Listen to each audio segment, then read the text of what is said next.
Welcome to Finance Matters, a production of the Ministry of Finance and the Public Service. I'm your host, Daniel Pasley, and today we'll be focusing on the appeals process of the Revenue Appeals Division and the successes of the RAD. And today we'll be speaking to Commissioner of the Revenue Appeals Division, Dr. Delary Staple Chambers. And she'll be talking about what happens after the decision has been made after appeals case, as well as some successes. Thank you so much for coming on the program once again, Commissioner. Well, it's good to be here, Daniel. So, the decision has been made. What happens next? Right. So the law mandates that the Commission of Revenue Appeals has to issue the decision in writing, explain how that decision was made. So we produce a document which outlines the facts that were presented by both sides. So it summarizes the facts, and then it includes our findings and analysis of those findings, and the determination in terms of what the final liability of the taxpayer is. Now, the law prescribes that we can either confirm the decision that was made by the Commissioner of the Revenue Authority, or we can reduce that decision. We can set that decision aside and make a new decision, as well as we can vary the decision. What we cannot do, however, is increase the amount. So even if we determine through the facts that were presented that the assessment should have been more, we cannot increase it because we're not a tax assessing authority. Now, once we have made that decision and we produce that written document, it is dispatched to the parties, and on the receipt of that decision, the taxpayer has a further right to appeal.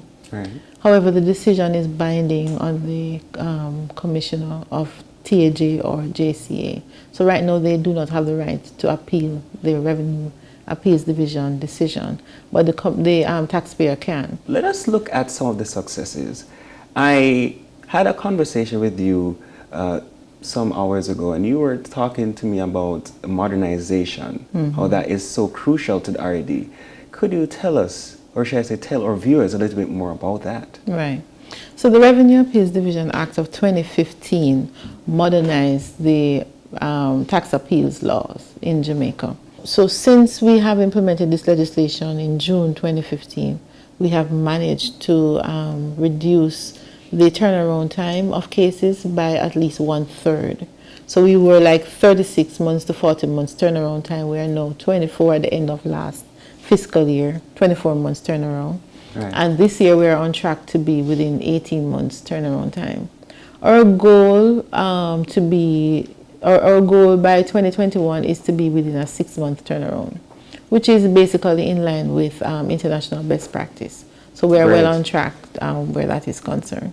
So once that is achieved, then you'll be able to eliminate some of the backlog. Well, you have been eliminating some of the backlog of those cases. So we have introduced the backlog elimination project last year. That comes to an end May 2019.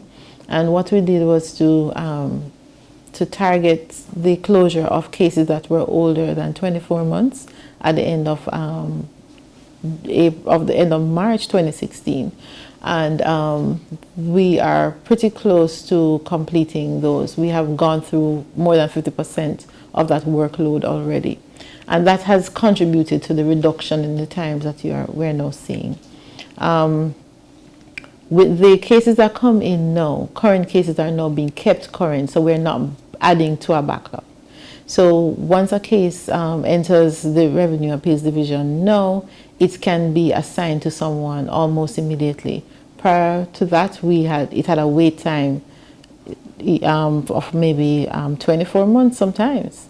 So that is a marked improvement, and that engenders the continued reduction of the turnaround time, and also put us in good stead of providing better service to our taxpaying public. Well, we've run out of time. Thank you so much for coming on the program, Commissioner. It was a pleasure. Certainly was mine as well, Daniel. Thank you for having us. So thank you so much to you, our viewers, for watching Finance Matters. I'm Daniel Pasley, and we will see you next time.